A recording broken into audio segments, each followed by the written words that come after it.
saking semangatnya seseorang gitu dalam menjalankan ibadah puasa itu sampai udah azan maghrib misalkan, tapi tetap puasa karena saking semangatnya sampai malam, bahkan itu tengah malam, itu terhitung pahala lembur atau gimana ya perhitungannya tuh Pak?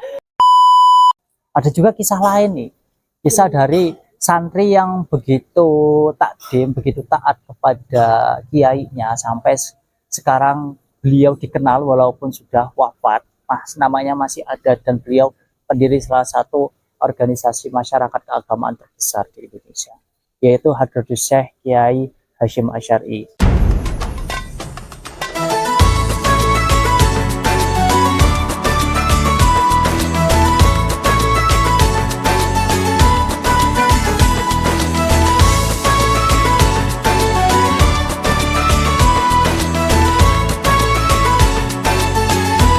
Assalamualaikum warahmatullahi wabarakatuh. Selamat datang di podcast SMA Negeri 2 Pringsewu bersama dengan saya Rosa Febri Nurispat yang akan memandu podcast hari ini. Masih di edisi spesial yaitu Q&A edisi Ramadan bersama dengan Bapak Diki Tristawan selaku guru agama di SMA Negeri 2 Pringsewu. Bapak Diki, gimana kabarnya Pak Diki? Alhamdulillah baik. Mungkin bisa. Semangat puasa. Oh, makin semangat. Makin panas juga bumi ini. Makin panas tapi harus tetap semangat loh Pak. Mungkin kita bisa sapa dulu Pak Sobat Semandap yang sedang menyaksikan. Ya oke, halo Sobat Semanda. Oke, mungkin memasuki minggu ketiga ya Pak, bulan Ramadan gitu. Nah, Sobat Semandap ini juga mungkin masih banyak pertanyaan nih kaitannya dengan puasa Ramadan gitu. Nah, adapun pertanyaan yang pertama yang memang mungkin jadi hal yang jadi penasaran untuk siswa itu. Misalkan nih puasanya lupa itu untuk makan itu. Kita menjalankan ibadah puasa tapi lupa makan itu. Bahkan mungkin ada yang lupa makan, udah makan rendang seporsi gitu. Terus barusan selesai makan ingat ternyata puasa gitu. Itu gimana Pak hukumnya? Oke, assalamualaikum warahmatullahi wabarakatuh. Waalaikumsalam warahmatullahi Jadi wabarakatuh. sebenarnya berangkat dari kisah nyata kayaknya loh. Ini siswa bertanya ini kayaknya berangkat dari kisah nyata ya. Iya. Jadi kalau semisal puasa, kemudian lupa ketika puasa lupa makan, bukan melupakan makan, tapi makan ketika puasa dan itu unsurnya lupa, itu nggak apa-apa, itu diperbolehkan. Walaupun habis 1 porsi, 2 porsi, 3 porsi, itu rezekinya, dapat rezeki itu karena lupa. Dan itu tidak membatalkan puasa, tapi dengan catatan ketika dia sedang makan dan kemudian ingat, maka makanannya ada di mulut itu harus dikeluarkan, tidak boleh diteruskan. Kalau diteruskan itu membatalkan puasa. Seperti itu konteksnya. Jadi harus, maksudnya kalau lupa nggak apa-apa. Nggak apa-apa kalau lupa, anggap aja itu rezeki dari Allah. Masih topik puasa Pak itu. Misalkan nih saking semangatnya seseorang gitu dalam menjalankan ibadah puasa itu sampai udah azan maghrib misalkan, tapi tetap puasa karena saking semangatnya sampai malam, bahkan itu tengah malam, itu terhitung pahala lembur atau gimana ya perhitungannya tuh Pak? Nggak, tidak. Karena yang berlebihan itu juga nggak baik. Hulu itu kan nggak baik ya. Dan di dalam hadis pun dikatakan kalau berbuka itu harus disegerakan dan sahur itu harus diakhirkan. Jadi kalau orang sudah dengar azan maghrib, segeralah berbuka kalau sudah masuk waktunya. Ya, karena kalau misal ditunda, apalagi sampai tengah malam, itu nggak baik. Itu nggak baik. Itu menghilangkan hak perut kita yang seharusnya mendapat makan, tetapi kita tidak berikan. Seperti itu. Jadi kurang baik kalau misal berbuka puasanya sampai tengah malam gitu, walaupun itu benar-benar semangat ya, niatnya kan baik tuh kan, niatnya baik tuh pengen puasa kan, tapi dengan berlebihannya itu tidak baik. Sesuatu hal yang berlebihan itu nggak baik, begitupun hal yang baik berlebihan jadi nggak baik. Contoh kayak puasa tadi, kemudian yang kedua sodakoh, orang semangat sodakoh terus menerus bersodakoh sampai berlebihan, itu baik nggak? Ketemunya boros, dan boros itu hal yang nggak baik. Nah, kira-kira seperti itu. Mungkin ketika misalkan kita buka puasa Pak gitu, terus memilih-milih makanan, misalkan makanan kesukaan aku misalkan bakso gitu. terus ketika buka harus ada bakso gitu. Nah kalau seperti itu masih diperbolehkan nggak Pak kira-kira? Diperbolehkan selagi mampu dan tidak memaksakan. Kan ada yang sampai memaksa orang tua atau memaksakan ayah ibu untuk harus ada, sedangkan kemampuan ayah dan ibu orang tua itu belum mencukupi untuk memberi itu. Kalau mampu silahkan, kalau tidak ya dengan seadanya. Toh semua makanan ketika kita buka puasa itu terasa nikmat. Walaupun itu hanya sekedar air putih dan juga nasi sama tempe, itu terasa nikmat. Karena apa? Karena dikatakan lauk yang paling enak itu bukan bakso, bukan pizza, bukan sate atau bukan opor ayam, tapi lauk yang paling enak itu lapar. Lapar lauk yang paling enak itu. Jadi makan ketika lapar itu sangat nikmat. Sangat nikmat sekali. Cobain aja lah nanti kalian mau buka puasa, ya. Posisi lapar, melihat air. Kalau nggak sekarang kan siang tuh ya.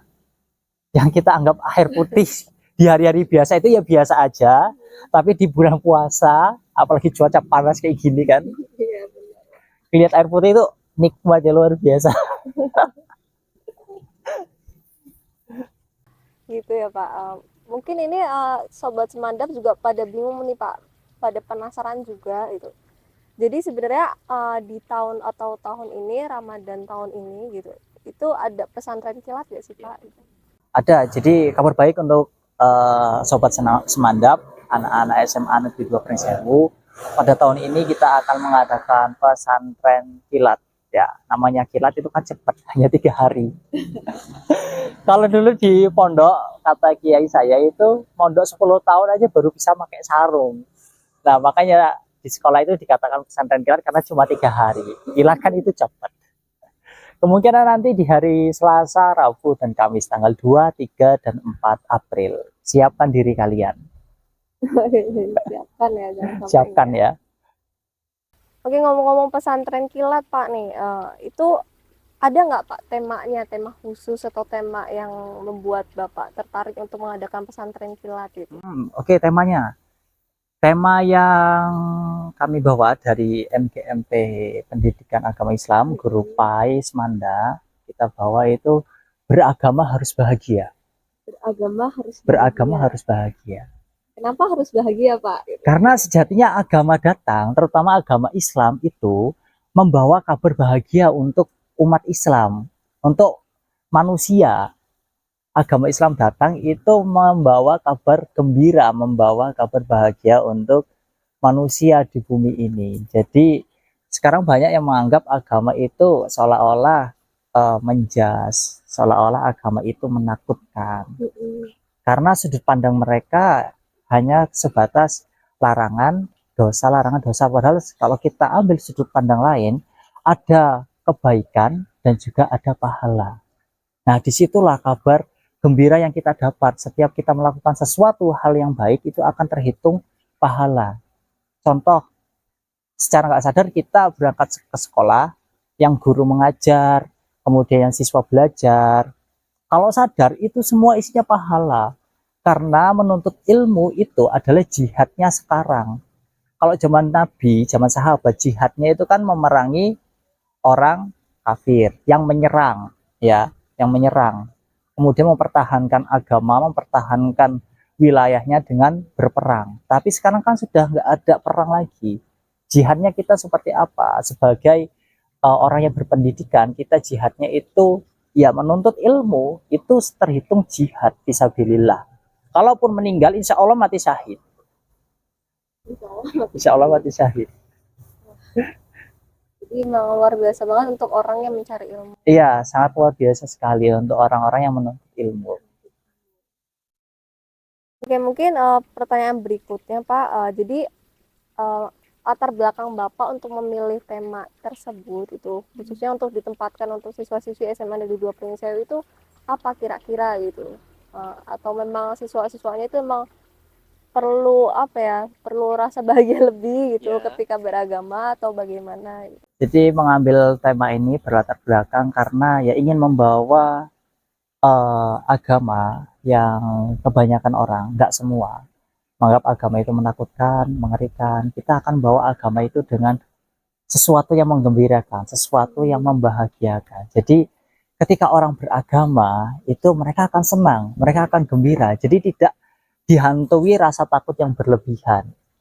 Dan harapannya ketika pesantren kilat ini berjalan, mereka akan memandang agama, terutama agama Islam, sesuatu yang mudah, sesuatu yang mudah dipahami, sesuatu yang mudah dijalankan, dan juga sesuatu yang menggembirakan, membahagiakan untuk kita, umat muslim. Seperti itulah di belakangnya.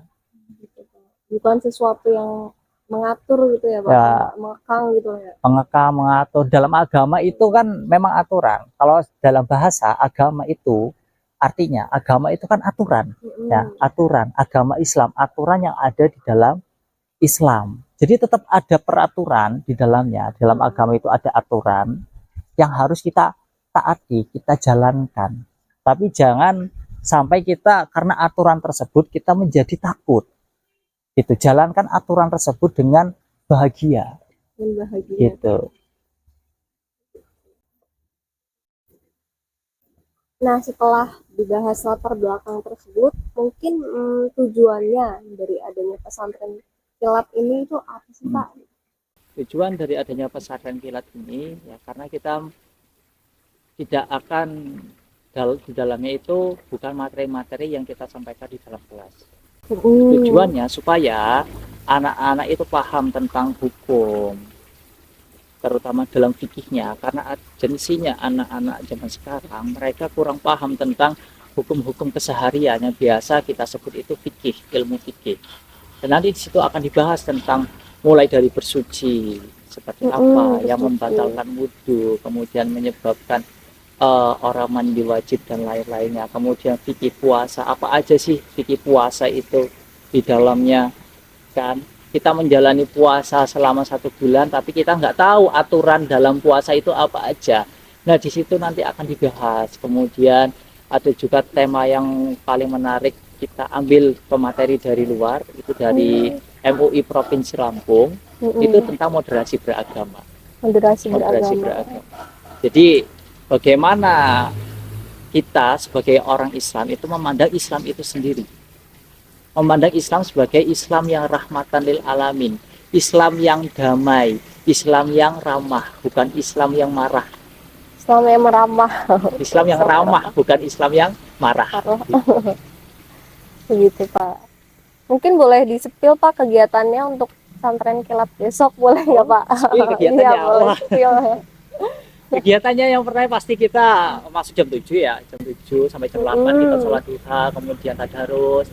Setelah itu hari pertama kita langsung masuk ke materi dari luar tentang moderasi beragama. Dan kemudian materi yang kedua itu ada dari guru kita, dari guru-guru agama SMA Negeri 2 Prinsewut tentang makharijul huruf dan juga tentang fikih puasa. Nah di situ nanti kita bedah semua tentang fikih puasa. Silakan yang mau bertanya, bertanyalah. Yang punya unek-unek dalam diri tentang puasa, bertanyalah di pesantren kilat besok. Nah kemudian nanti di hari kedua berlanjut dengan materi-materi selanjutnya. Ada materi zakat, ada sejarah kebudayaan Islam, ada tentang fikih bersuci atau toharo. Nah silakan eksplor semua di situ. Pertanyaan-pertanyaan yang mungkin dalam keseharian kita masih bingung, ya tanyakan di dalam pesantren kilat tersebut. Insya Allah kalian menemukan jawabannya nanti. Biar nggak bingung supaya beragama itu enjoy, beragama itu senang, dan beragama itu tidak terlalu dihantui rasa takut. Dihantui rasa takut ya. Jadi nggak terpaksa gitu ya. Tidak terpaksa. Kita jalankan dengan riang gembira, agama Islam. Pertanyaan berikutnya, kalau pesantren kilat itu mungkin identik dengan kata santri ya Pak. Nah, gimana caranya atau apa semua manusia itu bisa disebut santri gitu, atau memang ada kriteria tertentu untuk mendapat sebutan itu?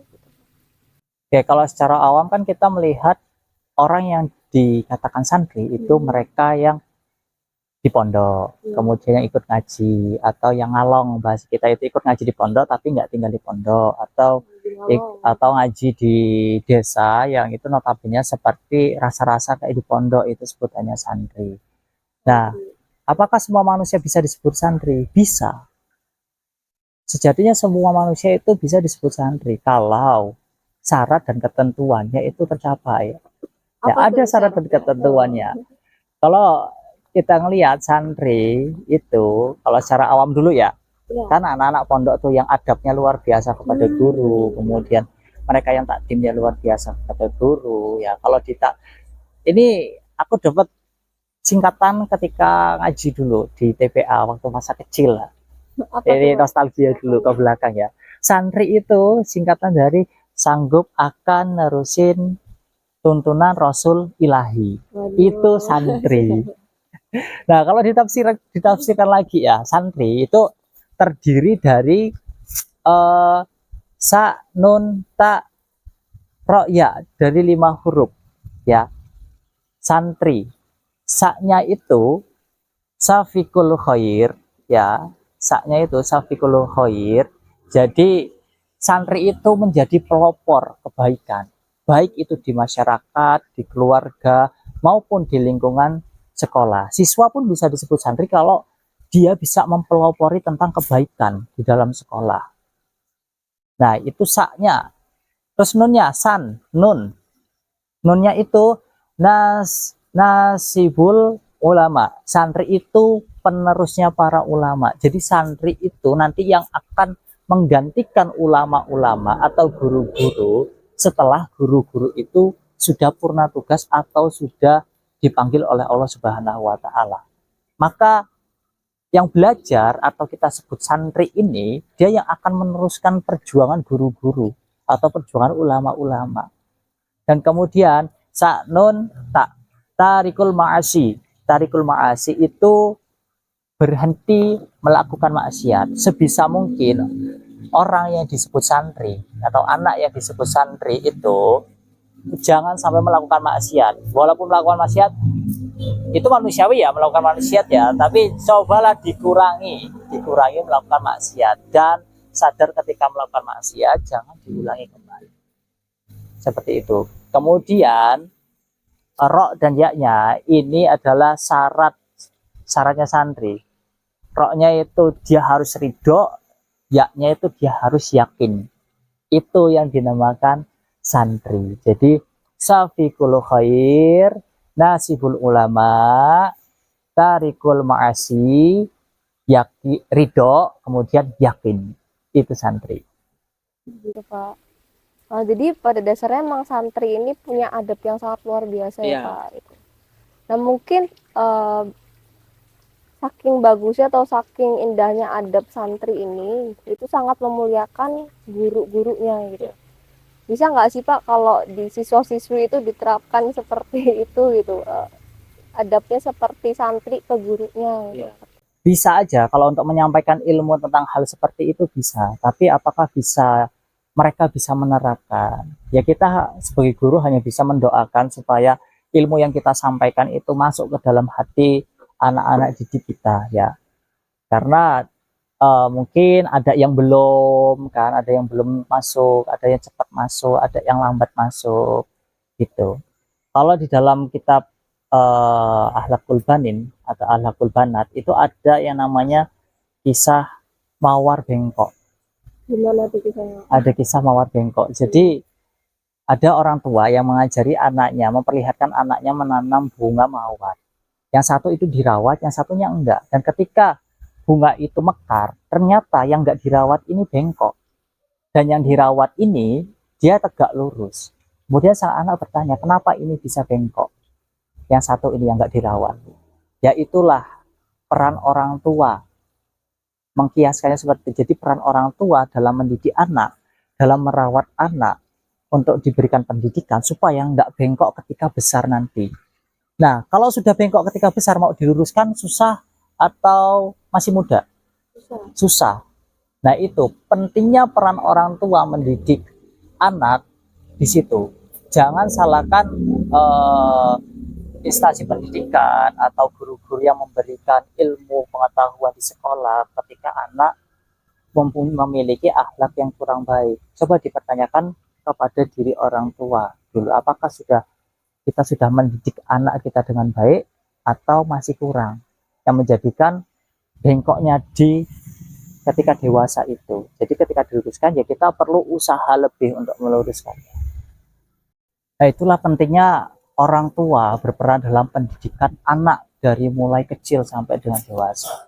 Ada juga kisah lain nih, kisah dari santri yang begitu takdim, begitu taat kepada kiainya sampai sekarang beliau dikenal walaupun sudah wafat, namanya masih ada, dan beliau pendiri salah satu organisasi masyarakat keagamaan terbesar di Indonesia, yaitu Hadratus Syekh Kiai Hasyim Asy'ari. Dulu beliau itu ngajinya itu cuma ngaji takdim pada kiai, jadi cuma membantu pekerjaan kiai, membantu keseharian kiai, kemudian bawain air untuk kiainya, bawain air untuk mandi, untuk nyuci kiainya, bahkan sampai pernah beliau itu ngambil cincin kiainya yang jatuh di sepiteng. Beliau pernah melakukan itu, dan alhasil apa? Dengan keberkahannya sang guru, sudah suka, sudah cinta dengan Mbah Hasyim ini, menjadikan Mbah Hasyim ketika belajar itu sangat cerdasnya luar biasa, sampai beliau diberi gelar Hadratus Syekh. Ketika belajar di Mekah, beliau menghatamkan kitab hadis besar, Kutubus Sittah namanya, ya, dan juga Al-Quran beserta tafsirnya itu sudah nggak usah dipertanyakan kembali. Beliau sudah ngelotok kering. Kutubus Sittah, kitab 6 kitab hadis besar beserta sanad-sanadnya beliau itu hafal di luar kepala, dan hanya 2 yang mendapat gelar Hadratus Syekh di Indonesia dulu. Yang pertama Mbah Hasyim Asy'ari, dan yang kedua itu Ibu Siti, saya lupa siapa itu, asalnya dari Palembang, dan kemudian beliau menikah. Itu Hajah Siti Fatimah Al-Falimbani kalau nggak salah. Itu Hadratus Syekh dari dari Mekah juga, belajar di Mekah, kembali ke Indonesia membawa gelar Hadratus Syekh. Itu luar biasa sekali. Jadi adab terhadap guru itu sangat mempengaruhi keberhasilan siswa untuk menuntut ilmu. Berarti bener dong Pak, kalau memang misalkan nih ada kata-kata yang bilang ketika kita udah nggak suka sama gurunya akan sulit masuk pelajarannya ke siswa gitu. Berarti bener dong kata. Benar itu benar sekali. Kalau kita sudah tidak suka dengan guru, kita sudah tidak suka sama orangnya, bagaimana ketika mereka mau menyampaikan sesuatu itu pasti nggak akan kita terima. Tapi ketika kita sudah cinta terhadap guru, apapun yang keluar pasti akan kita enak ngingetnya. Ya, contoh kalau orang yang cinta itu tidak perlu ngomong, pasti akan suka. Dan kalau orang udah benci, kita mau mengklarifikasi seperti apapun itu nggak akan didengar. Gitu. Nah, kita bisa menyampaikan hal-hal seperti itu di dunia pendidikan. Ya maaf ngomongnya tadi, kalau misal ada yang bengkok, ada kayak mawar bengkok itu, kita harus pelan-pelan menyampaikannya supaya dia bisa lurus lagi. Menyampaikan adab terhadap guru itu adalah salah satu kunci suksesnya orang menuntut ilmu.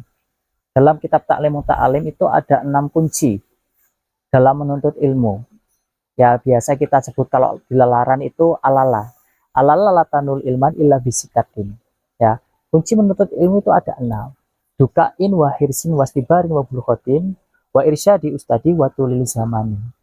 Nah, jadi pertama itu dukain, dia memiliki akal yang sehat, cerdas.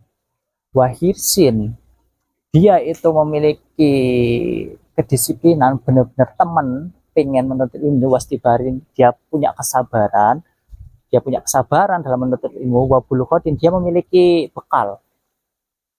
Dia memiliki bekal ketika menuntut ilmu. Menuntut ilmu itu nggak cuma datang pakai nyawa doang. Kita perlu energi untuk jalan. Kita perlu sanggup dari rumah ke sini perlu bensin, Iya. belum sanggupnya makan di kantin, ya kan, belum beli buku, ya kan, itu perlu juga ini bekal, perlu juga sanggup kalau kita bilang untuk menuntut ilmu itu hal yang penting, ya. Kemudian wa irsyadi ustadi, mengikuti petunjuk dan juga arahan guru, termasuk beradab terhadap guru.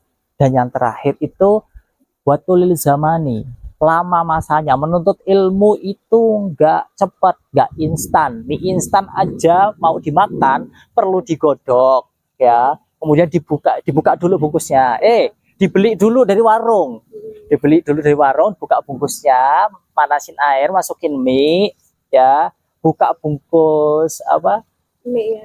buka bungkus bumbunya, Bumbunya. ditaruh, kita nunggu minyak matang, baru kita seduh.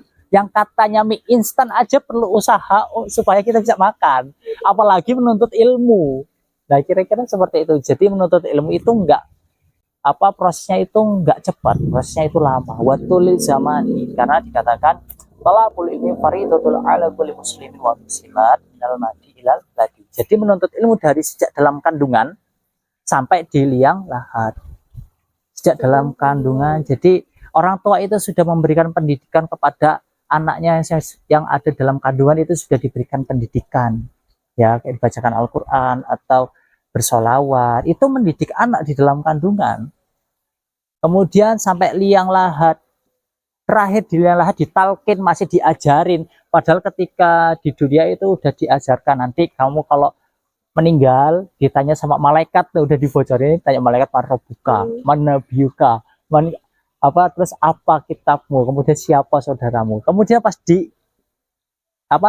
dikubur masih diajarkan lagi, ditalkin namanya. Itu sebuah pendidikan. Makanya menurut ilmu dari sejak dalam kandungan sampai liang lahat itu. Begitu. Jadi memang sangat penting sekali untuk manusia itu menuntut ilmu. Ya, sangat penting sekali, itu fardu ain, Fardu ain. wajib untuk setiap orang muslim, nggak bisa diwakilkan sama sekali menuntut ilmu itu. Itu saja dari beberapa pertanyaan dari siswa, Pak. Oke, Bapak ada pesan atau kesan untuk pesantren kilat pada tahun ini? Oke, pesan dan kesan untuk pesantren kilat tahun ini, ya, kita menjadi santri, ya, yang tahu tentang agama, tahu tentang adab, dan juga ayo kita menjadi santri yang menghargai guru, beradab terhadap guru dan juga orang tua di rumah. Intinya beragama itu harus bahagia, santri sak lawase. Jangan lupa. Oke, jangan lupa like, comment, dan subscribe untuk YouTube podcast SMA Negeri 2 Pringsewu. Itu mungkin bisa kita tutup podcast kita hari ini, Pak. Apabila ada kekurangan atau kesalahan kata, mohon maaf. Ya. Assalamualaikum warahmatullahi Warahmatullahi wabarakatuh.